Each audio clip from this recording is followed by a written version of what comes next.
중심교회 33년 사역하시고 작년에 은퇴하셨는데 칼빈 신학교 교수님으로 오래 계셨고 또 제가 졸업한 학교 계약신학대학원대학교 거기 교수님으로도 또 계시고 아주 귀하신 분이에요. 그 개혁교회 또 이 로이드 존스 목사 그 번역서를 한국에서 제일 많이 내신 분인데 아주 귀하신 분이에요. 이분 우리가 들을 수 없는 말씀인데 오늘 오셨습니다. 저희 성역계에 너무 사랑해 주셔가지고 오셨는데 많은 은혜 받으시기를 바랍니다. 목사님 모시겠습니다.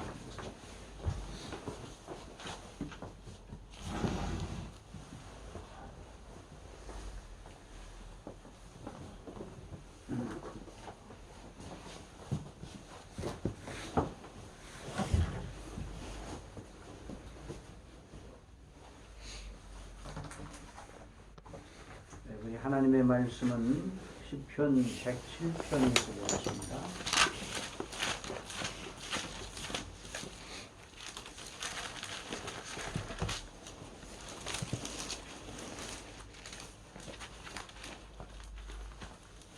(1절로) (9절까지) 보겠습니다. 제가 읽어드리겠습니다. 여호와께 감사하라. 그는 선하시며 그 인자하심이 영원하미로다.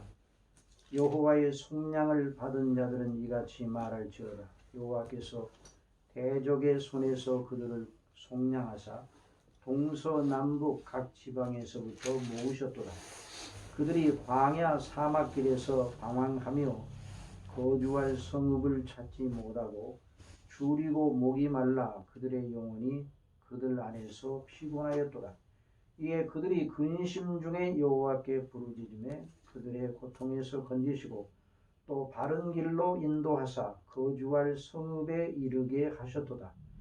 여호와의 인자하심과 인생에게 행하신 기적으로 말미암아 그를 찬송할지로다. 같이 읽겠습니다. 그가 사모하는 영혼을 만족해 하시며 주린 영혼에게 좋은 것으로 채워 주심이로다. 아멘. 오늘 이렇게 여러분들과 함께 우리 하나님께 예배드리며 또 하나님의 말씀 속에서 함께 은혜를 갖게 해주신 우리 하나님 아버지께 우리 주 예수 그리스도의 이름으로 감사와 영광을 돌려드립니다. 성령께서 저와 여러분의 심령에 기름 부음을 주셔서 오늘 말씀을 증거하는 동안에 큰 은혜, 큰 감동이 넘쳐서 우리 심령이 예배를 드리기 전과 예배를 드린 다음에 온전한 변화가 있어서 거룩함을 입는 이런 놀라운 은혜가 넘치도록 역사해 주실 줄 믿습니다. 오늘 이렇게 제가 설교사를 보니까 초대교회에는 앉아서 많이 설교를 했더라고요. 서서 하는 경우도 있었는데 되게 교회에서 앉아서 설교하는 경우가 있었는데 오늘 여기 앉으니까 초대교회 설교자가 설교하는 것 같은 이런 느낌이 드네요. 그래서 오늘 이 본문 말씀을 중심으로 생각해 보겠습니다. 생각하기 전에 제가 이제 목회직에서 현직 목회직에서 이제 은퇴를 하고 난 다음에 많은 질문을 저한테 여러분들이 던졌어요. 근데 동일한 질문입니다. 목사님 은퇴하시니까 어때요? 그런 질문을 던졌어요. 그래서 저는 그렇게 말했습니다. 하나도 달라진 게 없습니다. 그랬더니 아니 목사님 설교 안 하시잖아요. 그러니까 설교를 안 하는데 그렇지 뭐 현직 목회직에서는 안 하지만 달라진 거 없어요. 아니 안 달라졌잖아요. 그래서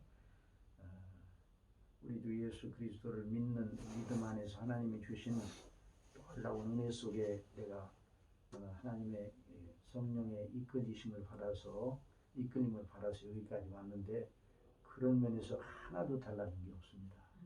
그 말씀을 드리면 이제 그때서 생각을 이제 무슨 말인지 알아듣는데 여전히 마찬가지입니다. 지금도 하나도 달라진 것이 없습니다.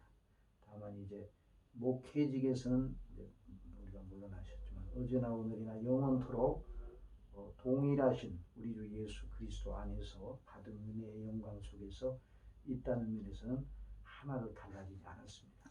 오늘도 함께 모여서 아버지 앞에 영광을 돌리고 예배를 드리는 것은 바로 그러한 귀한 은혜 속에서 이렇게 드리고 있잖아요. 그래서 오늘의 본문 말씀을 통해서 오늘 우리에게 주시는 큰 은혜가 무엇인지를 발견하기를 바랍니다. 조금 이제 제가 이제 설교하는 우리 교회에서 설교 한 달에 한 번씩 또 강영생 설교를 부탁을 해서 하고 있는데 설교가 좀 긴 편이에요. 2, 30분으로 끝나지 않습니다. 그래서 우리 목사님에게 말씀을 드렸어요. 오후 예배 있다고 그래서 오후 예배는 어떻게 드리냐고 말씀드렸죠. 그러니까 이제 한 5분 쉬었다가 이제 또 드린다고 그래요. 그래서 그러지 말고 오후 예배, 오전 예배 구분 없이 제 설교를 다 그냥 계속하고 그러고서 끝나면 제가 이제 건의를 드렸더니 그렇게 해도 좋다고 해서 오늘 그런 신청을 가지고 이 본문을 중심으로 말씀을 선고하고 있습니다. 오늘 말씀은 성경의 모든 말씀이 그러하지만 교회를 향하신 하나님의 간절한 마음과 곧 교회를 위해 하시는 성삼위 하나님의 역동적인 역사를 말해주고 있습니다. 오늘 시편 107편은 인자와 선하심이 충만한 하나님께서 교회 곧 그 사랑하시는 영혼들 각자를 어떻게 다루시는지를 몇 가지 각도에서 조명하고 있어요. 이 시편 107편을 다 이렇게 상고해 보면 그렇습니다. 특히 시편 107편은 고통 중에서 부르짖는 성도의 기도를 들으시고 건지시는 하나님 우리 아버지의 인자하심과 선하심을 증거하고 있습니다. 그래서 저희가 그들이 고통 중에서 부르짖음에 여호와께 부르짖음에 라는 그런 대목이 계속 나오고 있어요. 그래서 거기에 있는 말씀을 보면 6절에 이에 이제 이전 성경에는 이에 저희가 근심 중에 여호와께 부르짖음에 그의 고통에서 건지시고 그런 말씀이 있죠. 그 다음에 이제 13절에 이에 그들이 환난 중에 여호와께 부르짖음에 저희의 고통에서 구원하셨다 하는 그런 말씀이 있고요. 하여튼 계속 그렇게 또 19절에 이에 그들이 그들의 고통 때문에 고통 중에서 여호와께 부르짖음에 그가 그들의 고통에서 그들을 구원해 주셨다 하는 이런 말씀이 나옵니다. 그러므로 오늘도 성령께서 오늘 이 귀한 말씀 증거하도록 해 주셨으니까 우리 심령 속에 반드시 은혜를 베풀어 주실 줄 믿습니다. 저는 한 번도 하나님의 말씀을 증거하고 나서 아무 일도 일어나지 않는 일은 한 번도 없었습니다. 반드시 하나님께서 은혜 주실 줄 믿습니다. 아멘. 그래서 오늘 본문에 여호와께 감사라 근선하시며 그 인자하심이 영원함이로다. 여호와께 속량 또는 구속함을 받은 자는 이같이 말할지어다. 여호와께서 대적의 손에서 저희를 구속하사 동서남북 각 지방에서부터 모으셨도다. 이런 말씀을 했어요. 여기 이 시편의 말씀은 오직 여호와께 구속함을 받은 자들에게만 해당되는 중요한 요점을 말하고 있어요. 하나님께서 창세전에 택하시어 그 아들을 통하여 죄에서 구속하시어 하나님의 자녀로 영원한 기업으로 삼으신 백성들에게 대한 하나님의 각별하신 선하심과 인자하심을 증거한다고 아까 말씀드렸죠. 그래서 우리가 언제나 유념해야 됩니다. 성경은 모든 인류가 다 들어야 할 하나님의 말씀입니다. 이 성경을 듣지 않아도 되는 사람은 없어요. 다 들어야 합니다. 그런데 궁극적으로 누가 성경을 진실로 듣는가? 구속함을 받은 자들만 듣습니다. 그래서 궁극적으로 속량, 구속함을 받은 자, 구원받은 사람들만을 위한 것이 성경이다. 이렇게 말할 수 있어요.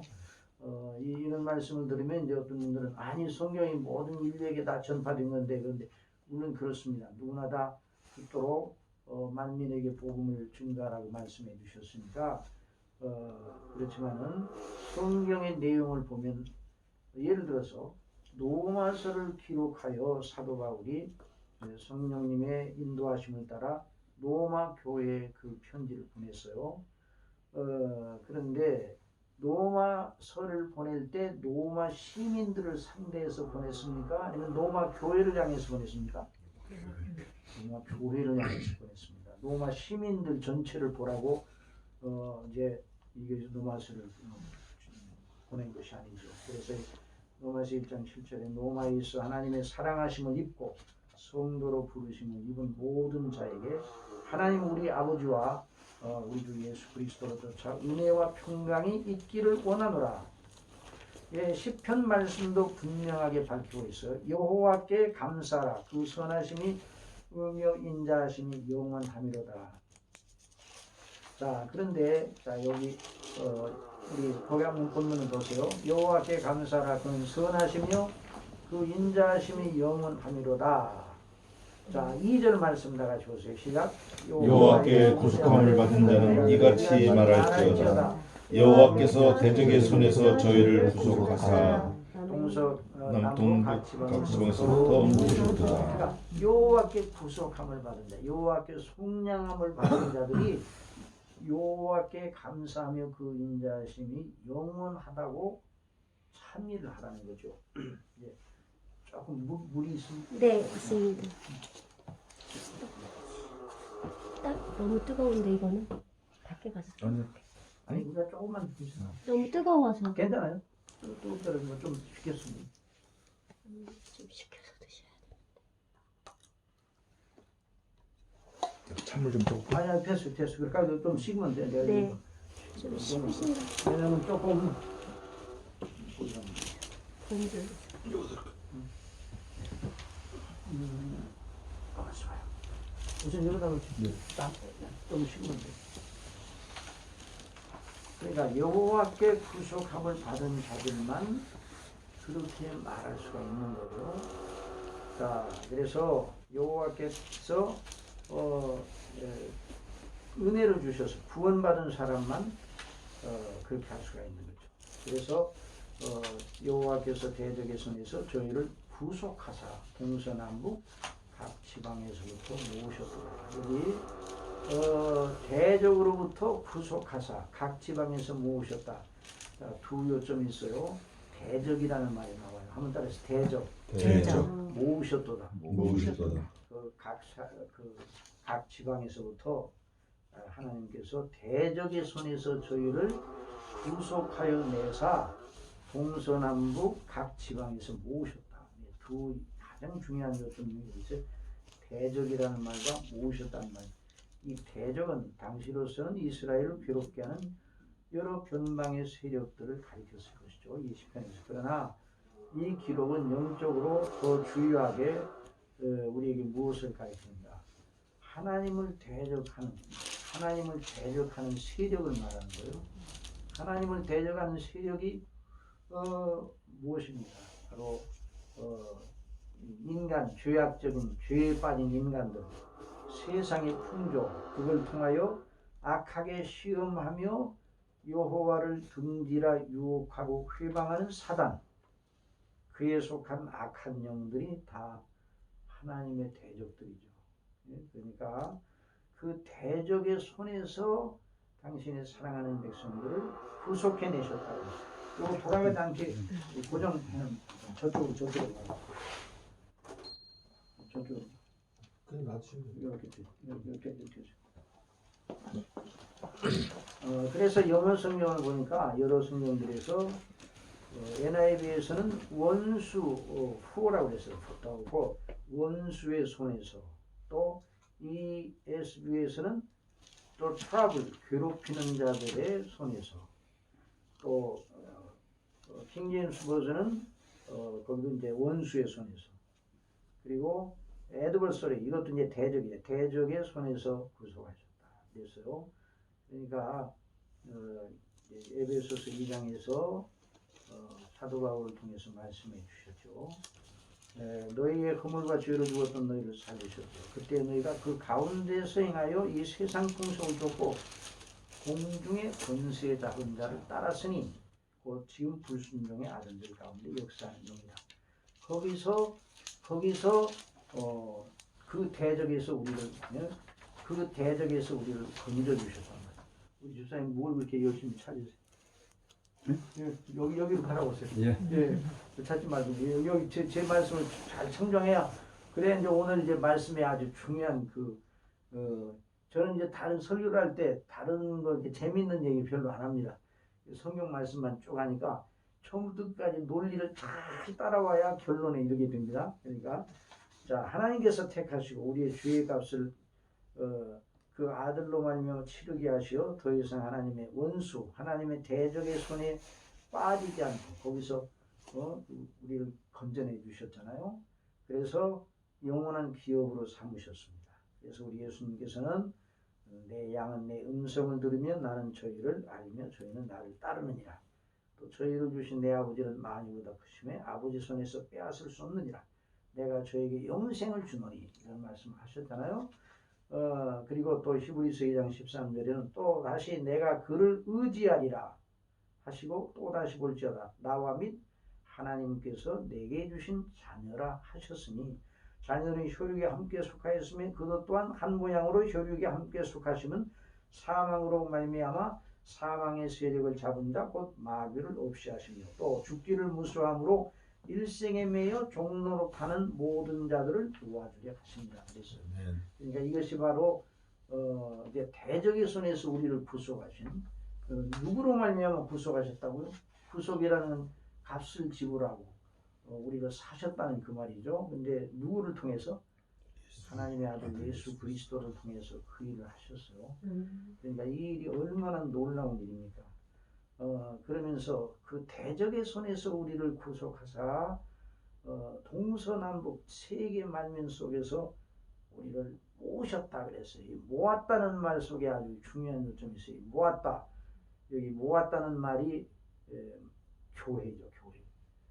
그냥 흩어진 상태는 내버려 두지 아니하시고 교회로 모이게 하셨단 말이죠. 그래서 이제 에클레시아라는 말이 교회인데 그러니까 에클레시아 이제 신약적으로는 에클레시아 그러니까 불러내어 모으셨단 말이죠. 그러니까 우리가 믿음을 가지되 각자 혼자 이렇게 주간주간에는 이렇게 생활을 하지만은 그러나 우리가 이제 이렇게 함께 모여서 하나님께 예배를 드리는 거 이 얼마나 중요한 일인지 모릅니다. 그래서 모여서 지상에 있는 하나님의 교회를 하나님께서 성령께서 역사하셔서 존재케 해주셨어요. 그래서 불러 모으심을 받은 자들의 모임인 바로 교회. 그래서 그리스도의 한 몸이 되게 해주셨어요. 참으로 교회는 하나님의 구속받은 자들을 불러 모아 하나님을 진실로 예배하는 거룩한 성소로 그러니까 여기가 바로 하나님의 거룩한 성소입니다. 이 건물이 하나님의 성소가 아니라 여기 믿는 사람들이 바로 교회예요. 그래서 그리스도의 이름을 부르는 사람들이 교회예요. 그러니까 교회의 개념 속에 건물이 있는 것이 아니라 하나님께서 택하시고 속량하신 자들 세상에서 불러 사도적인 한 신앙 고백을 하도록 하여 그들이 함께 모여 한 아버지께 한 주님의 이름으로 한 성령 안에서 말씀을 따라 하나님을 경배하고 찬미하고 서로 성도의 교통을 하는 것이 바로 교회입니다.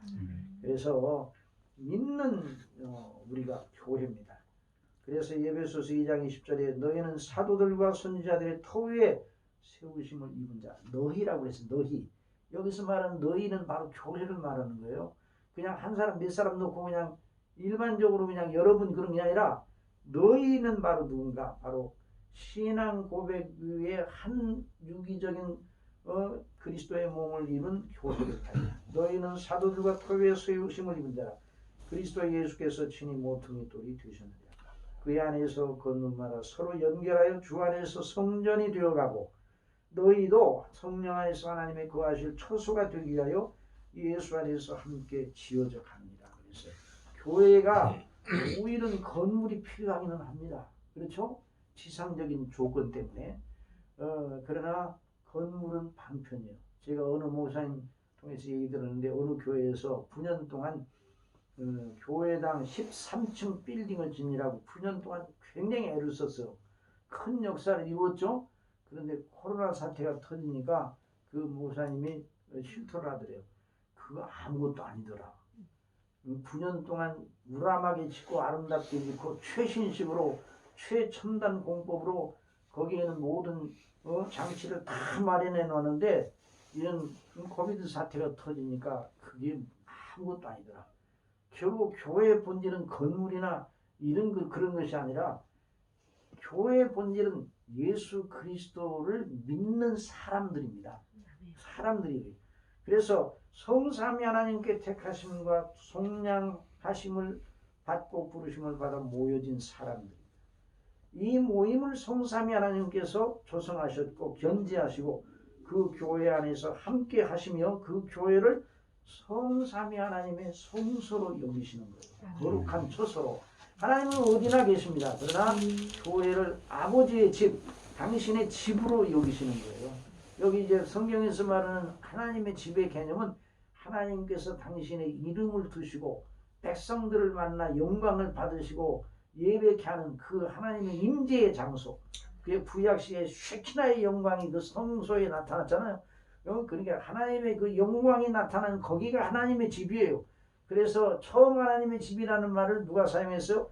야곱이 먼저 외삼촌 집으로 가다가 도망가다가 노숙하고 그 꿈에 그 사닥다리에 천사가 오르는데요. 그 꼭대기에 하나님께서 계시잖아요. 그러면서 거기서 하나님께서 아브라함에게 하셨던 약속, 그 약속을 다시 한번 재확인해 주시면서 그런 약속을 네가 물려받은 것을 알고 그 말씀을 하셨을 때 하나님 앞에 꿈에서 깨어나가지고 아침에 돌을 베개에 있던 돌을 가지고 기름을 붓고 하나님 앞에 예배하면서 이것은 다른 것이 아니라 하늘의 문이요 하나님의 집이로다. 그래서 베델이라고 해서 베델. 베델이 뭐예요? 벳이 뭐예요? 벳. 집이요 집. 엘은 뭐예요? 하나님의 집이에요. 베들레헴 그러면 떡집이라는 거예요. 떡집. 레헴이 떡이거든요. 그러니까 베델 그러면 하나님의 집이라는 말이죠. 그러니까 교회는 하나님의 집입니다. 아버지의 집입니다. 여기 이 모임이 몇 사람이 모이더라도 그 교회 모임은 한 그리스도를 중심하여 하나님 앞에 신앙 고백을 하고 하나님께 진실로 성령의 하나 되게 하신 것을 성령님의 하나 되게 하신 것을 힘써 주도 하나요. 아버지도 한 분이시고 세례도 하나요. 같은 믿음으로 한 소망 안에 있는 그게 바로 하나님의 거룩한 집이란 말이죠. 이걸 잊어서는 안 되는 거예요. 이 모임을 성삼위 하나님께서 조성하셨고 견지하셨어요. 그 교회 안에 함께 하십니다. 그 교회를 당신의 거처로 여기십니다. 그래서 교회는 아버지의 집이요 우리 주 예수님의 몸이요. 몸이라는 건 뭡니까? 이 지체들이 한 생명을 공유하고 있는 게 몸이에요. 우리 몸에 팔의 생명과 다리의 생명이 따로따로입니까? 하나입니까? 한 생명 안에 한 생명을 지체들이 다 공유하면서 한 유기적인 생명체 하나를 그래서 머리의 지시를 받아서 모든 걸 다 움직이도록 이게 몸이잖아요. 그러니까 우리의 교회의 머리는 누구시라고요?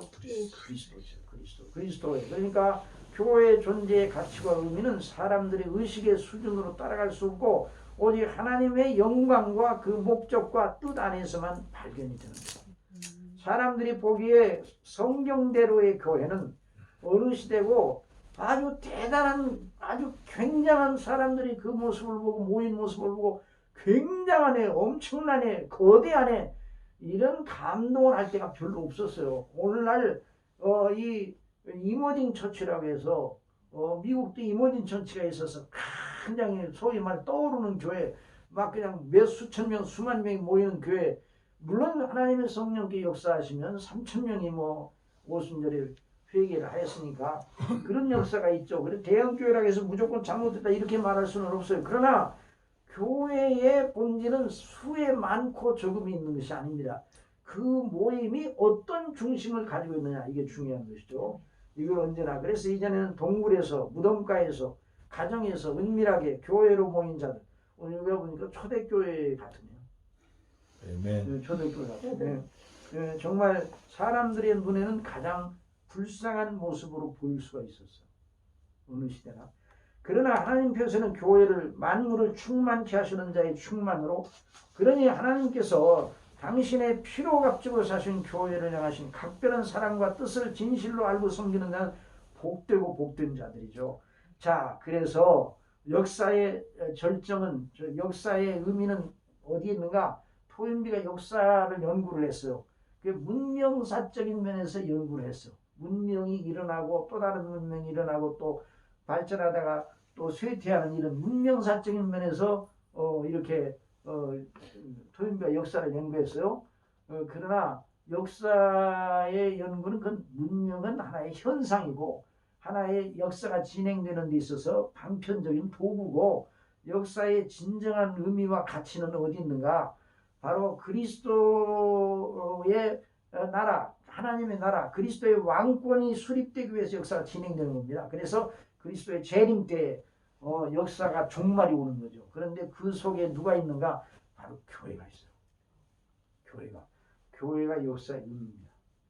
교회가. 그러니까 교회를 무시하고 교회를 깔보고 교회를 무너뜨리려고 하는 그 어떤 세계 역사의 어떤 군왕과 어떤 집단도 결국은 역사를 거스리는 역사를 주장하는 하나님을 대적하는 자로 이름이 남습니다. 그러니까 역사의 종말은 그 교회를 영화롭게 하시는 하나님의 뜻의 성취와 맞물려 있어요. 그래서 하나님의 나라의 완성은 교회가 영화롭게 됨으로 말미암습니다. 지금 하나님의 나라가 교회 안에 임하여 있습니다. 아직은 완전하지 못하나 완전하게 되는 날이 있습니다. 그래서 바로 교회를 위하여 자신의 몸을 희생 제물로 드리셨던 그리스도께서 다시 오시는 거예요. 그러니까 이 그리스도의 재림은 역사의 크라이막스예요. 그러니까 오늘날 이 시대 지금 상당히 어렵잖아요. 어렵죠? 그런데 이 어려운 자체만, 이 어두운 그 그늘 자체만 보고 마음이 우울하면 안 되는 거예요. 우리 믿음은 바로 역사의 종말에 우리가 하나님 앞에 영광스럽게. 그러니까 말세라는 개념은 말세, 그러면 세상이 마지막에 왔다는 그런 개념. 일반인들은 말세라는 말을 쓰잖아요. 근데 말세라는 말은 그런 어떤 비관적인 그런 말이 아니라 성경에서 말하는 말세는 물론 이 지상에 있어서 환란이 일어나고 여러 가지 어려운 일이 많이 일어날까 예수님 말씀하셔서 그러나 말세의 의미는 어디 있는가? 그리스도의 궁극적 영광, 그리스도가 왕권을 가지고 오시는 게 말세는 하나님의 뜻이 완성되는 때가 말세예요. 그러니까 말세는 소망의 말세입니까? 절망의 말세입니까? 소망의. 물론 이 지상에 말세가 이루어지는 과정 중에 악한 자들이 일어나서 막 자기 때가 얼마 되지 못하여 최후의 발악을 하죠. 그러니까 조건은 상당히 어려워요. 그런데 여전히 말세는 소망이에요. 그래서 여호와의 인자하심과 인생에 가신 귀한 이를 그를 찬송할지어다. 이런 말씀을 했어요. 자, 그래서 하늘의 천사들도 그 하나님의 영광을 누구를 통해서 하는가? 교회를 통해서 하는 거예요. 교회. 에베소 3장 11절에는 말씀 보면 잘 들어보세요. 영원전부터 우리 주 예수 안에서 예정하신 뜻대로 하신 것이라 우리가 그 안에서 그런 믿음으로 말미암아 담대함과 하나님께 당당히 나아가면 얻느니라 이렇게 말하면서 교회로 말미암아 교회를 보고서 그 천군 하늘에 있는 정사들이 교회를 보고서 하나님의 각종 지혜를 알게 된다 그런 말씀이에요. 교회로 말미암아 교회가 하나님의 영광을 드러내는 밀러 거울이에요. 거울 반사경이에요.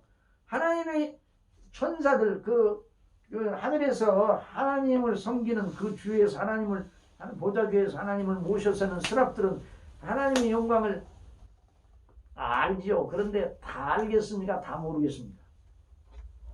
다 모르죠.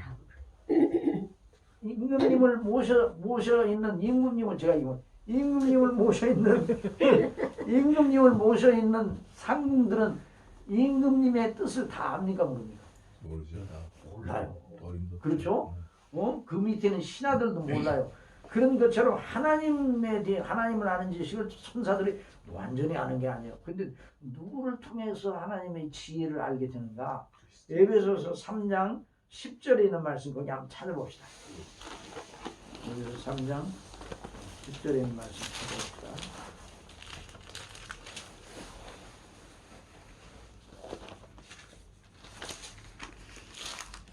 읽어. 3장 10절. 자, 3장 10절 보십시다. 시작. 9절부터 시작. 영원부터 또 만물을 창조하신 하나님 속에 감추었던 비밀의 경륜이 어떤 것을 드러내게 하려 하심이라. 이는 이제 교회로 말미암아 하늘에서 정사와 권세들에게 하나님의 각종 지혜를 알게 하려 하심이니. 그런 말씀이었어요. 이것을 완전히 이게 교회의 존재는 얼마나 놀라운가 하는 것을 우리가 알게 돼요. 왜 이 말씀을 이렇게 더 이렇게 오랫동안 하는가, 이 부분을. 오늘날 교회에 대한 생각, 교회를 다니는 사람들마저도 교회에 대한 생각이 너무 인간적이에요. 교회가 어떤 존재인가를 몰라요. 교회에 대한 생각이 너무나 인간적이에요. 오늘날 교회가 큰 교회, 작은 교회 상관없어.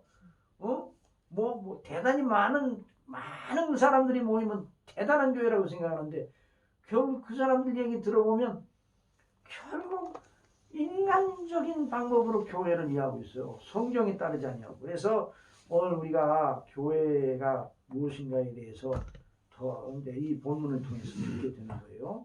자, 그래서 이제 이걸 알면서, 자, 그럼 이제 그걸 각종 하나님께서 여러 방언과 여러 나라들에서 그 택한 백성들을 불러서 그리스도의 십자가의 피로서 구속하신 백성들을 한 교회로 모이게 하셨다. 이 교회로네요.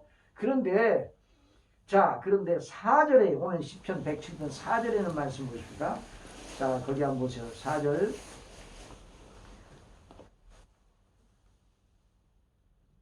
다 같이 보세요. 시작. 저희가 광야 사막길에서 방황하며 부활성을 찾지 못하고 줄이고 목마름으로 그 영혼이 속에서 피곤하였다.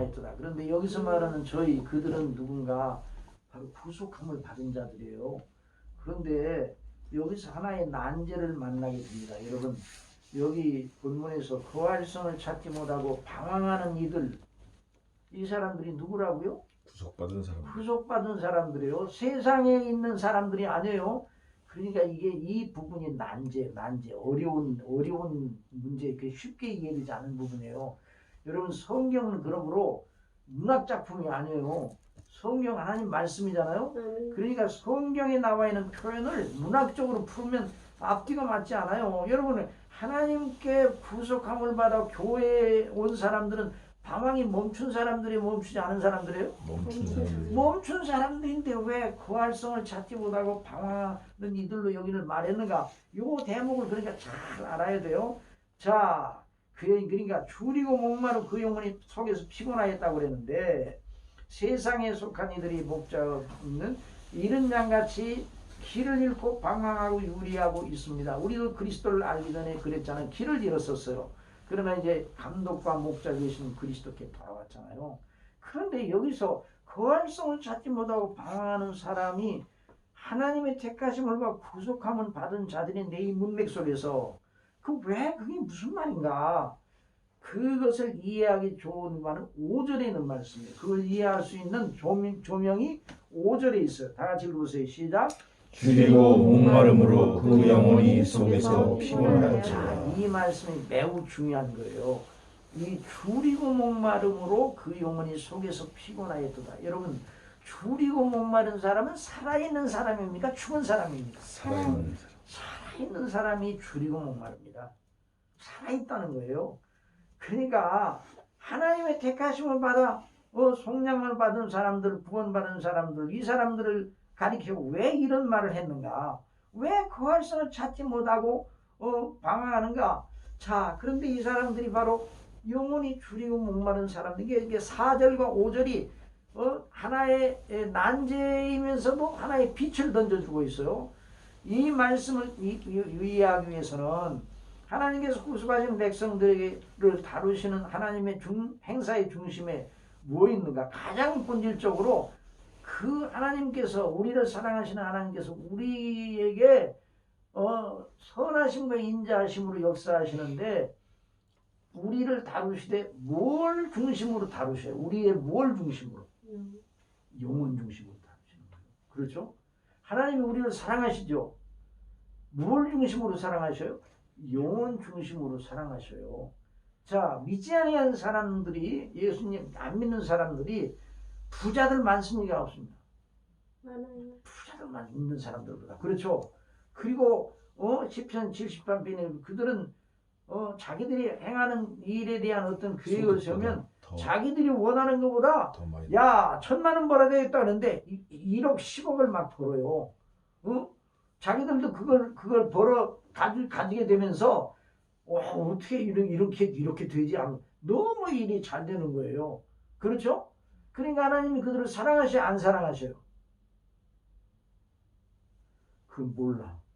그거 가지고는 모르는 거예요. 그 사람들이 사업이 잘 되고 뭐가 잘 된다고 그래서 하나님을 사랑하시는, 그런데 그들의 영혼이 주님을 몰라요. 하나님은 몰라. 그들은 주께서 주시는 시편 17편에 있는 것처럼 재물로 주께서 주시는 재물로 풍부함을 얻고 그 재물들을 어린 아이들에게 아들들에게 유전하는 것을 물려주는 걸 최고의 기업으로 알아요. 최고의 영광으로 알아요. 하나님이 없어요. 그 사람들은. 그러니까 하나님께서 그들을 사랑하셔요? 사랑하지 않으셔요? 그들을 사랑하지, 영혼 구원의 입장에서 사랑하지 않아요. 영혼 중심으로 생각하면 사랑하지 않으시는 거예요. 백성을 다루시는 하나님의 그 행사는 백성들의 삶의 외적인 조건들을 중심에 두지 않고 영혼을 중심에 두십니다. 물론 백성들의 외적인 조건에 대해 전혀 무관하신 거야. 그거 아니에요. 필요한 데는 또 하나님이 은혜를 주셔요.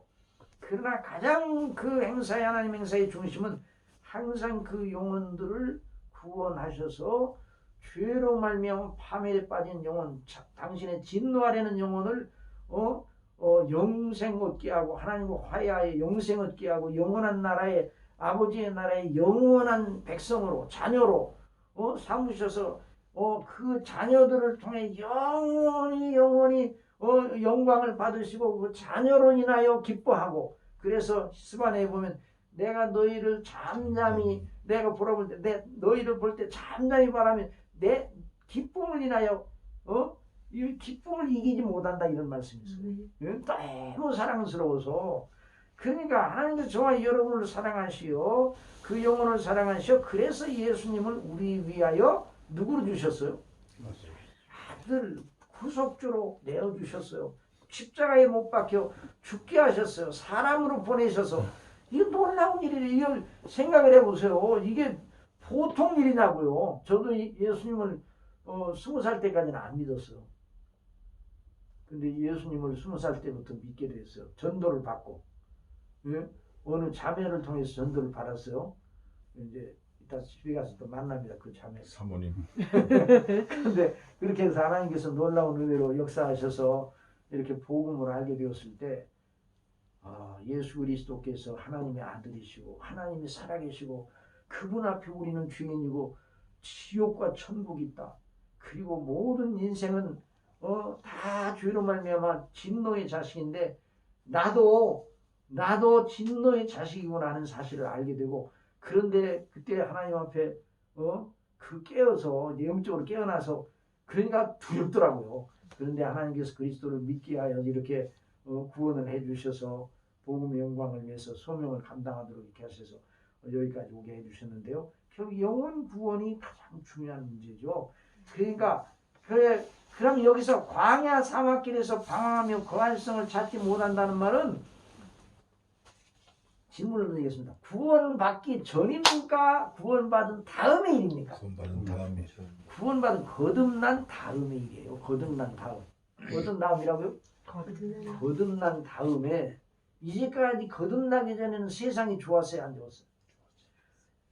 거듭나기 전에는 자기의 영원한 거처가 어디 있다고 생각했어요? 세상에 있다고 생각했어요. 그런데 거듭난 후에는 세상에 있는 게 아니에요. 세상에서 그 활성을 찾지 못해요.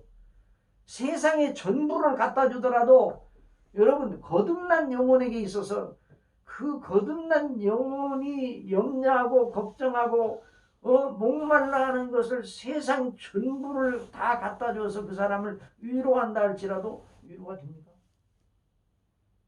야, 지옥과 천국이 있구나. 하나님의 진노, 하나님의 심판 아래 우리가 있구나. 그래서 큰일 났구나. 나는 죄인이구나. 나는 지옥에 가게 되었구나 하는 사람에게 그런 고통 가운데 있는 사람에게 이 세상에 있는 가장 좋은 걸 갖다 준들 그 사람이 그걸로 만족하겠느냐고요. 만족을 못하는 거예요. 그러니까 사람이 거듭나게 되면 가치관이 바뀌어요. 그래서 우리가 믿는 믿음이 그래서 귀하다는 걸 알게 되는 거예요. 거듭나기 전에는 예수 그리스도를 믿어 구원받은 이것을 모르니까, 그 세계는 모르니까 그건 전혀 몰라요. 그러니까 믿지 아니하는 사람들이 볼 때 제일 안 된 사람들이 누구예요? 예수님 믿는 사람들이에요. 구원받은 예수님 믿는 사람들, 하나님을 아버지로 부르는 사람들을 제일 안 된 자들도, 아니 세상에 하나님이 어디 있다고, 하나님을 더군다나 있다고 믿는 것 정도가 아니라 하나님을 아버지라고 부르다니 세상에. 아니 죽은 예수님, 이제 세상에 보이지도 않는 예수님이 살아계시다고 하니 가장 불쌍한 자다 이렇게 생각을 하는 거예요. 그러나 사람이 거듭나게 되면 거기에 대한 영적인 눈을 뜨잖아요. 그래서 너희가 거듭난 것이 썩어질 씨로 된 것이 아니요 썩지 아니할 씨로 된 것이니 하나님의 살아있는 있고 항상 있는 말씀으로 되었느니라. 그러므로 이 모든 육체는 풀과 같고 그 모든 영광의 풀은 불의 꽃과 같으니 풀은 마르고 꽃은 떨어지되 오직 주의 말씀은 세대토록 있도다 했으니 너희에게 전한 복음이 이 말씀입니다. 그러니까 그리스도 안에 있는 사람들, 거듭난 사람들은, 성령님으로 거듭난 사람들은, 거듭난 사람들은 새로운 피조물이라고 했잖아요. 새로운 창조물이에요. 하나님이 새롭게 빚으셔서, 아시겠습니까? 우리가, 그러니까 이게 예수님 믿는다는 이 크기가, 영광의 크기가 얼마나인가 세상 전부와 바꿀 수 있어요? 없어요? 없어요. 그러니까 그런 정도더니 그리스도 안에 있으면 새로운 피조물이라. 이전 것은 지나갔으니 뭐라 새 것이 되었다. 거듭난다 하면 죄와 몸으로 영적으로 죽었던 사람이 사망이 깊은 잠에서 깨어나는 것을 말하는 거예요. 영적으로 죽었다, 영적으로 살았다는 말의 핵심은 하나님께 대한 그 영혼의 상태를 입는, 하나님께 대한 의식이 전혀 없는 거예요. 그 마음과 생각, 가치관이 삶의 의미가 전부 어디서 찾는가? 세상에서 찾아요. 전혀 하나님 없어요. 그러나 거듭난 사람은 하나님 중심으로 모든 걸 생각하는 사람이에요. 물론 거듭나지 않은 사람들도 하나님에 대한 의식이 가끔 들어옵니다. 언뜻 또 하나님 계시지 않을까? 신이 존재하지 않을까? 이런 생각이 언뜻 들어와요. 그러나 그것이 그 사람이 중심을 차지하지 못해요. 잠깐 들어왔다 없어져. 불티가 재 속에 있어요. 그러나 그 불티가 불길을 일으키지는 못해요. 거기다 아무리 갖다 여러 가지 불쏘시개를 놔도 이게 불길을 일으킬 정도는 아니에요. 그래서 하나님이 없다는 말을 하는 것이 핑계대지, 하나님이 안 계신 줄 알아서 안 믿었다, 이 핑계대지 못하게 할 정도로 하나님을 아는 지식이 그 속에 있어요. 의식이. 칼빈이 그런 말, 그걸 종교의 씨라고 그랬어요. 그러나 그것이 참된 믿음으로 가게 하지는 못합니다. 그런데 거듭나게 되면 그 심령 속에 하나님을 경외하는 마음, 하나님을 정말 믿는 마음, 성경대로의 하나님이 살아계시다는 것이 그 사람 중심이 들어와요. 그리고 안 나가. 아시겠어요? 그게 안 나가요. 그게 거듭난 사람. 어떤 분이 저한테 물어봤어요. 거듭난 표지가 뭔가, 여러 가지가 있을 수가 있지만 제가 한 가지 그분한테 물어봤어요. 창세기 1장 1절이 정말 믿어집니까? 여러분 믿어집니까? 태초에 하나님이 천지를 창조하셨다는 말이 믿어집니까? 정말 믿어지고 그것이 그 사람의 생각의 모든 걸 뒤바꿔 놓고 가치관과 의식과 인생관 전체를 다 바꿔놨으면 하나님이 창조하셨고 나도 하나님이 조성하셨고 하나님이 나를 창세전부터 하셨고 하나님께서 그분이 나를 나의 영원한 아버지 그분이 나를 위하여 구원하셨다 이 사실을 그리스도 안에서 구원하신 이 사실을 아는 사람이 거듭난 사람이에요. 그러니까 그것도 성경대로. 어디대로요? 성경. 성경대로. 음, 이단들도 성경대로라는 말을 자기들도 얘기합니다. 그런데 그 이단은 교회사 속에서 성령께서 가르쳐 주신 대로 따르지 않냐고 자기들이 만드는 교리로 성경을 보니까 이단이에요. 자, 하여튼 그렇게 사람이 거듭나면 성령 하나님의 말씀이 믿어지게 되는 거예요. 자, 거듭난 자는 그때부터 갈증이 시작입니다. 이제까지 없었던 갈증이에요. 그 갈증. 살아나죠.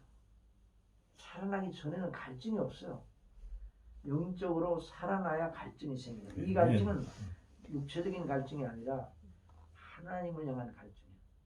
한번 따라해서 의에 줄이고 의에 줄이고 목마른 자는 목마른 자는 복 있나니 복이 있나니 저희가 저희가 배부르 먹을 것이다. 그게 바로 거듭난 사람의 심령의 상태를 팔복이 거듭난 사람의 복을 말하는 거예요. 그러니까 하나님에 대한 갈증이 일어나.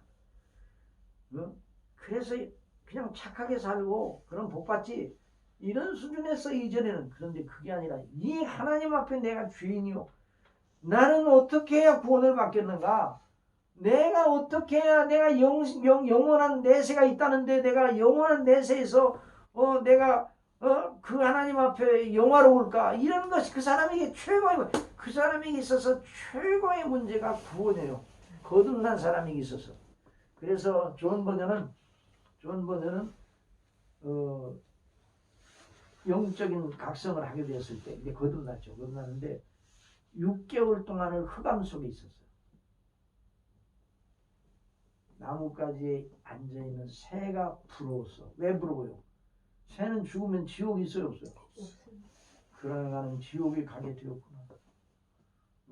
나 같은 죄인이 어떻게 구원을 받느냐?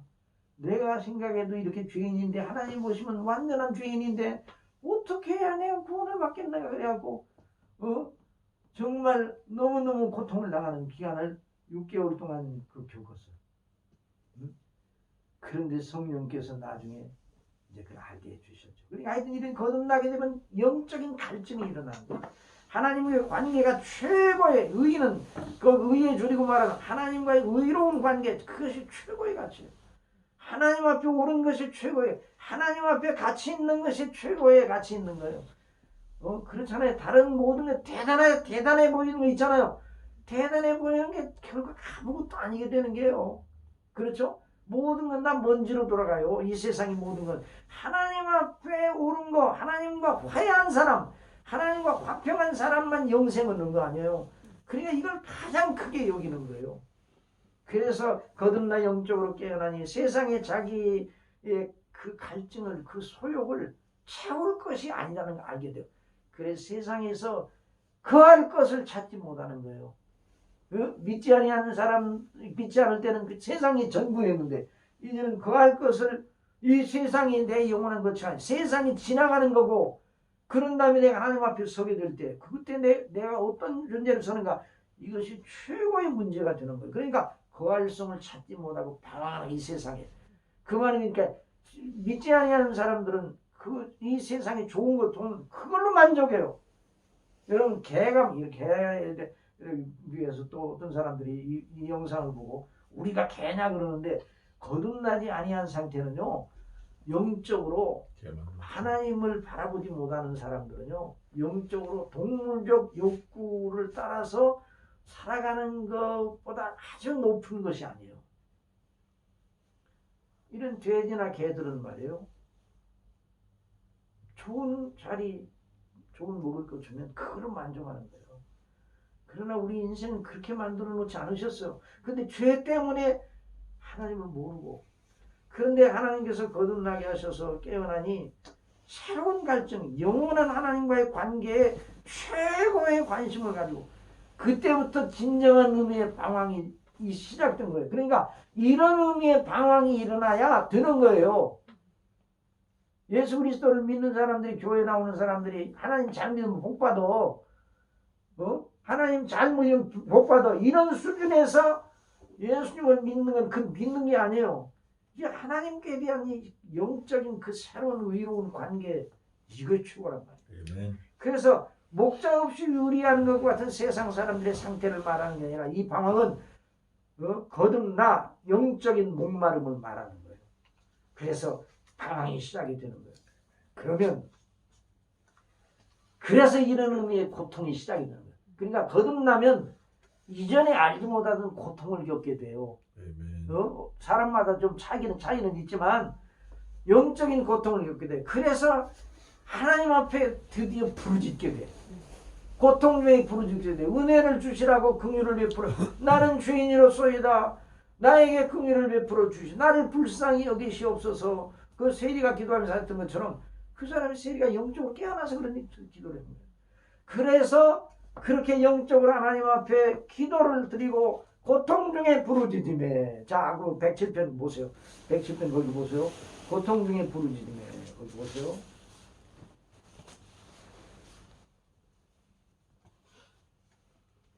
자, 6절에, 5절부터 시작. 그리고 목마른 그 영혼이 속에서 피곤하였도다. 이에 저희가 그 근심 중에 여호와께 부르짖음에 그 고통에서 건지시고 바른 길로 인도하사 거룩한 열성이 이르게 하셨도다. 자, 이게 무슨 말인가?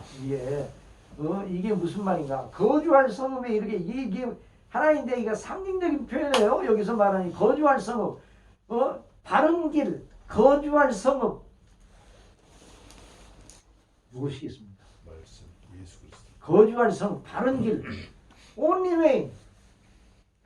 이 사람을 바른 길로 인도해. 그 only way는 only way, 오직 유일한 길은 누구예요?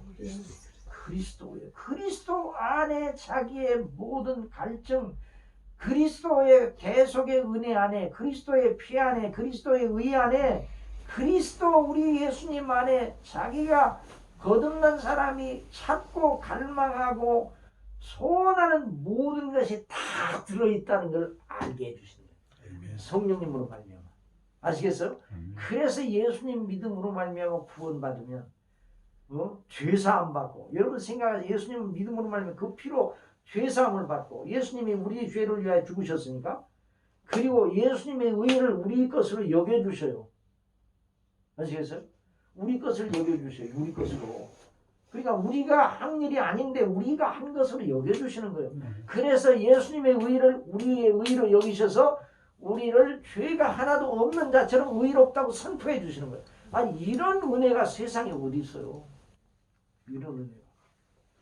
이런 모든 복음의 은혜의 영광을 성령님으로 말미암아 거듭난 영혼이 성령님으로 말미암아 눈을 뜨게 되는 거예요. 알게 되는 거예요. 그러고 난 다음에 그 그리스도 안에 안착하게 돼요. 그래 우리 예수님께서 수고하고 무거운 짐진 자들아 다 내게로 오라고 그랬죠. 그 수고하고 무거운 짐진 자는 누구를 가리키는 거예요? 구원받은 자. 수고하고 무거운 짐진 자는 누구를 가리키는 거예요? 이게 우리인데 모든 인생 전체를 가리켜요? 라고 생각하죠. 그렇지 않습니다. 수고하고 무거운 짐진 자는 거듭나 자기가 하나님의 진노 아래에 있어서 무거운 죄 짐으로 고통당하며 너무너무 그것 때문에 새로운 고통이요. 하나님의 진노에 대한 두려움, 하나님 앞에 내가 죄인이고 하는 두려움을 가지는 사람이 짊어진 짐을 말하는 거예요. 그러니까 수고하고 무거운 그 짐을 지는 사람 다 내게로 오라고 그랬어요. 그럼 너희가 쉼을 얻을 것이요.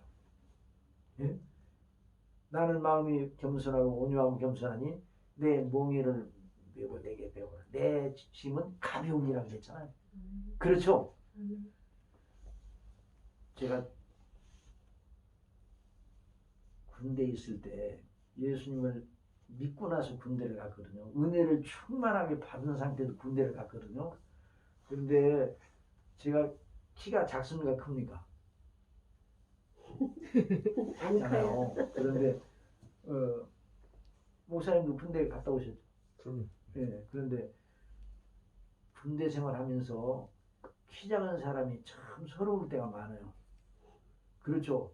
왜냐하면 키 작은 사람을 앞에다 놓지 않고 키 큰 사람을 앞에다 놓고 가잖아요. 군인은. 그러니까 보호폭이 짧으니까 제가 유격을 이제 한번 이제 유격장에 이제 처음 가서 유격을 받을 때 야, 아무리 따라가도 안 돼요. 그래서 다른 사람 쉬는 시간에 나는 계속 걸어가야 돼요. 왜냐면 너무 떨어져 가지고.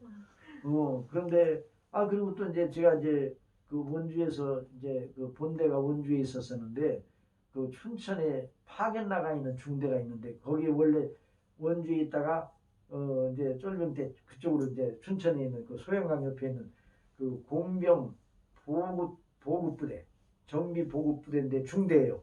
그런데 큰 트럭도 있고 여러 가지 목재도 있고.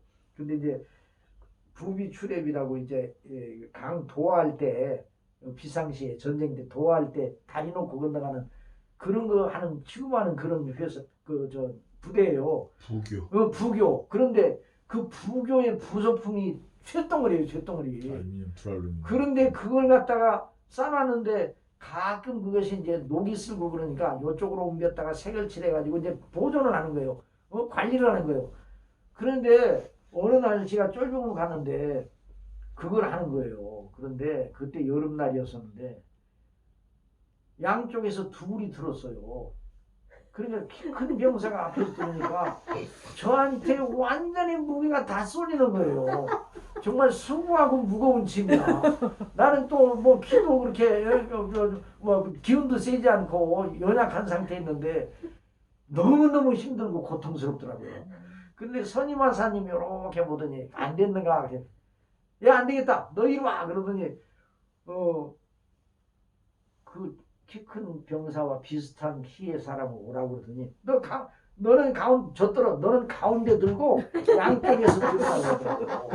양쪽에서. 그래서 결국 양쪽에서 그 사람들이 들고 저는 이제 가운데 들었습니다. 그런데 제 짐이 가벼워요, 안 가벼워요? 가볍지. 양쪽에서 들으니까 없죠 뭐. 그냥 손만 대고 있었어요. 내 그걸 보면서 감격을 했습니다. 이게 바로 수고하고 무거운 짐자에 대한 예수님의 말씀의 좋은 하나의 신뢰구나. 예수님이 우리의 짐을 다 짊어져 주셨으니까. 그러니까 우리가 예수님의 몽에 아래 있다는 건 옛날에 소가 여러 결이가 함께 이제 그 이스라엘에는 이제 밭을 갈았다고 그러잖아요. 근데 그 힘센 황소 한 마리만 있으면 다른 소들은 그 멍에 아래 있으면 그냥 거저로 먹는 거예요. 그런 상태예요. 그걸 생각하고 제가 감격 하나님의 은혜로 정말 눈물이 날 정도로 감격했어요. 참, 이게 바로 복음의 영광이구나. 그 수고하고 무거운 짐진 자는 누군가 거듭나 영적 목마름과 하나님의 두려움, 심판의 두려움, 의의가 없어서 자는 죄밖에 없다는 것을 알고 그렇게 하나님 앞에 긍휼을 구하는 그 사람에게 주어지는 복음이요. 그래서 예수님이 내 멍에를 메고 내가 배우라고 그랬어요. 그 사람 그 말씀을 누가 듣는가? 택한 백성들만 듣는 거예요. 아멘. 거듭난 사람들만 듣는 거예요. 그러니까 여기 있는 말씀 보세요. 그래서 이에 저희가 근심 중에 여호와께 부르짖으니 내 7절 또 바른 길로 인다. 이 바른 길은 그리스도예요. 나는 길이요 진리요 생명이 나로 말미암지 않고 아버지께 올 자가 없다고 말씀해 주셨어요. 바른 길이에요. 거주할 성은 뭔가 바로 그리스도 안에서 하나님께서 우리를 위해 예비하신 영원한 구원과 아버지의 집이에요. 하나님 나라예요. 이 놀라운 은혜를 알게 되니까 비로소 이 사람의 방황이 고통이 멈춘다. 자, 8절 9절 다 같이 봅시다. 여호와의 인자하심과 인생에 행하신 기이한 일을 인하여 그를 찬송할지어다. 정말 기이한 일이죠. 기이한 일. 여러분 예수님이 우리를 위하여 십자가에 못 박혀 죽으셨다. 나를 위하여 구주가 되셨다. 나의 죄를 짊어지시고 피를 흘리셨다. 다시 사셨다. 아니 그분이 동정녀 마리아에게서 나시고 하나님이신데 기이한 일이 아니에요? 다른 기적과 뭘 아무리 얘기해도 그 일보다 더 기이한 일이 어디 있어요? 기이한 일이 복음은 기이한 일이에요. 이 비밀을 가진 사람이 정말 영생 얻은 이 복된 사람이에요. 그러니까 하나님의 선하심과 인자하심이 저와 여러분을 언제까지 따라요? 영원까지 따르게. 이것이 바로 복음의 영광이죠. 우리가 이 믿음을 가지고 범사에 행해야 돼. 이 세상에 사는 날 동안 무엇을 하든지 이 주님의 영광을 생각하고 그래서 저도 이제 더 하나님께서 주시는 일을 요즘 그래서 제가 이제 자다가 밤에 깨는 경우가 있잖아요. 그러면 나 같은 죄인을 구원하신 영생 얻게 하셔 나 같은 죄인을 사랑하여 영생하게 하나님께 감사합니다. 요즘은 그 감사를 하고 또 자요. 그러니까 우리가 범사에 수시로 주님의 대속의 은혜의 십자가를 높이고 자랑하고 기뻐해야 돼요. 그것이 세상을 이기는 비결이에요. 성령께서 우리 속에서 그와 같은 마음을 주시는 거예요. 스폴전 목사님한테 스폴전 목사님 충만하신 분 아니에요? 그래서 스폴전 목사님이 고생을 많이 해 통풍으로 그리고 스폴전 목사님이 한 번은 통풍으로 고생을 많이 해서 스폴전 목사님이 담배를 피셨다는 걸 여러분 모르죠? 완전히 꼴초예요. 네, 담배를 피셨어요. 그런데 씨가. 나중에 어디 광고에 보니까 스폴전 목사님도 피시는 담배 광고가 나서 여기까지 가면 안 되겠구나. 그리고 옆에 지나가다 보니까 어떤 어린아이가 그 엄마한테 꾸중을 받아요. 너 그거 담배 피우면 안 돼 그렇게. 스폴전 목사님도 피시던데 뭐? 그 소리를 듣고 이거 하나님의 영광 아니구나 해서 끊었다는 그런 얘기인데 스폴전 목사님 통풍으로 많은 고생을 하셨어요. 근데 육체적으로는 힘들고 또 스폴전 목사님을 이단이라고 또 모은 사람들도 있어. 누구든지 예수 그리스도를 믿으면 구원을 받는다고 하니까 아니 누구든지 예수님을 믿어 거듭난 사람만 예수님 믿고 택한 백성만 믿지 이건 이단이다 이러는데 하기야 누구든지 예수님을 믿으면 구원을 받는 게 맞죠. 성경이 나온 대로. 그런데 누구든지 예수님을 믿어 구원을 받는데 성령께서 역사하셔서 거듭나게 하셔야 또 구원을 받죠. 그러니까 그건 이단이 아니에요. 그건 그러니까 누구든지 예수님을 믿으면 구원을 받는다고 이렇게 증거해야 된다 그러니까 그건 그 택한 교리에 어긋나니 그래요. 스폴전 목사님을 이단으로 본 사람들도 있어요. 그런데도 불구하고 복음적으로 견고하게 있어서 하나님의 놀라운 은혜의 말씀을 증거했는데 그 교회에 목회자 대학이 있었어요. 그 설교자를 길러낸. 그런데 그 학생들이 스폴전 목사님이 하는 질문을 목사님 어떻게 해야 목사님처럼 충만합니까? 내가 무슨 비결을 좀 알려달라는 내가 무슨 그 비결이 있나? 비결이 없어. 그런데 한 가지 내가 하는 건 있기는 있지. 뭡니까? 15분마다 예수님과 그 십자가를 생각한다. 몇 분마다? 이게 14분 될 때까지는 생각 안 했다가 15분 될 때 생각한다 그 말이 아니에요. 매일 순간마다 십자가를 생각 무슨 일을 하더라도 그래서 결국 승리자가 됐어. 믿음의 승리자. 그래서 스폴전 목사님의 설교가 오늘날도 그 양반은 한나라에 가셨는데 계속 그분의 설교를 읽어주는 사이트가 있어. 읽어주는 사이트. 스폴전 목사님이 책이 계속 나오는 거예요. 그러니까 하나님의 그 쓰신 그러니까 우리의 거할성은 누구라고요? 예수 그리스도. 언제나 우리의 심령이 거할 성은 예수 그리스도예요. 우리의 안식처가 예수 그리스도예요. 우리의 영혼은 아버지의 나라, 아버지의 집. 아멘. 그러니까 우리가 이 땅에 살면서 주의 영광을 바라보면서 나가는 것. 그래서 우리는 영생 얻은 자들로 우리가 다 죄 사함을 받고 의롭다 하심을 받고 우리가 의롭다 하심을 받았잖아요. 예수님을 믿음을 언제 의롭다 하심을 받습니까? 그러면 제가 복이 믿는 그 즉시 믿고 나서 6개월 뒤, 1년 뒤 언제 의롭다 하심을 받습니까? 믿는 즉시 받는 거예요. 아멘. 왜 그런가니 우리의 의로 의롭다 하심을 받은 게 아니라 우리는 죄밖에는 없는데 예수님의 의를 가지고 우리의 전가시켜. 전가라는 건 뭐예요? 내 것이 아닌데 전가시켜. 예를 들어서 식당에 가서 밥을 먹는데 갈비탕이 10,000원이에요. 우리가 식당에 가서 밥을 먹었단 말이에요. 예? 그런데 집사님이 오늘 제가 내겠습니다. 그러는 순간요, 우리 밥값이 집사님에게 샥 전가되는 거예요. 그래야 그래요. 그렇죠. 그럼 식당 주인이 6명이 가서 밥을 먹었더라도 식당 주인이 6명 다 안 바라봅니다. 누가 돈 낼까 그걸 바라봅니다. 그리고 나머지 5명이 나갈 때는 아무 소리 안 하니까 한 사람 그 사람이 달라. 할 때 다 지불하는 거 아니에요. 그러니까 집사님이 몇 그릇 잡수셨어요? 한 그릇 잡수셨는데 5그릇, 6그릇 잡수신 값을 지불하잖아요. 응? 집사님이 한 그릇만 잡수셨는데 우리 것까지 그게 전가예요. 그러니까 우리의 죄값을 누가 치러야 돼요? 우리의 죄값을 누가 치러야 돼요? 원래는 내가 아니 식당에 가서 밥 먹고 누가 밥값 내야 돼요? 먹은 놈이 자, 목사님이 내야 돼요? 집사님들이 내야 돼요? 먹은 놈. 먹은 사람이 내야 되는 거죠. 그렇죠? 그런데 누가 낸다 그러면 그 밥값이 다 전가되는 거예요.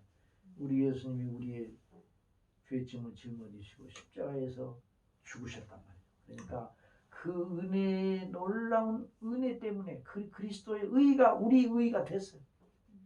그래서 우리가 의롭다 하심을 받은 다음에 우리가 연약하게 넘어지면 의롭다 하심의 효력이 무효가 됩니까? 아직도 남아 있습니까? 남아있죠. 그 효력이 없어져 안 없어져? 영원까지 안 없어지는 거예요. 그러니까 얼마나 우리가 마음대로 살아도 좋죠. 그러니까 그렇게 할 수 없어. 거듭난 사람은 마음대로 못 삽니다. 또 우리 속에 성령께서 계셔서 하나님의 자녀로 이제는 영생 우리가 왜 의를 행해야 되는가?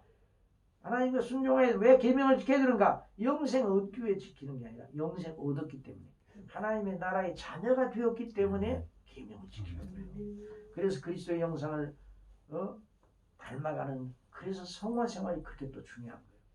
그래서 이런 믿음을 가지고 범사에 하나님께 영광 돌리는 그런 역사가 계속되기를 바랍니다. 아멘. 그래서 충만한 역사가 우리 속에 여러분 속에 늘 성령님으로 말미암아 그 충만한 역사가 있어서 무엇을 하든지 기쁨이 넘치고 주의 이름으로 하고 식당 하신다고 했잖아요. 그렇죠? 식당 하신다고 그랬어요. 식당 하신다고 식당에 오는 손님들을 그냥 하나의 저 사람들이 우리 식당 잘 되게 돈 벌어다 주는 사람이다 이렇게만 생각하지 말고 그 한 사람 한 사람 하나님이 보내주신 사람입니다.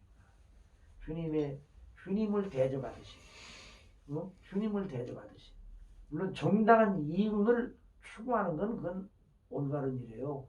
정당한 이윤을 추구하는 건 그렇지만 정당한 이윤을 추구하되 마치 주님을 대접한다는 이런 심정을 가지고 범사의 주의 이름을 위해 하나님의 영광을 위해 생활할 때 우리의 심령에 기쁨이 넘치고 우리가 이 땅에 살아있는 동안 빛과 소금의 역할을 감당하는 겁니다.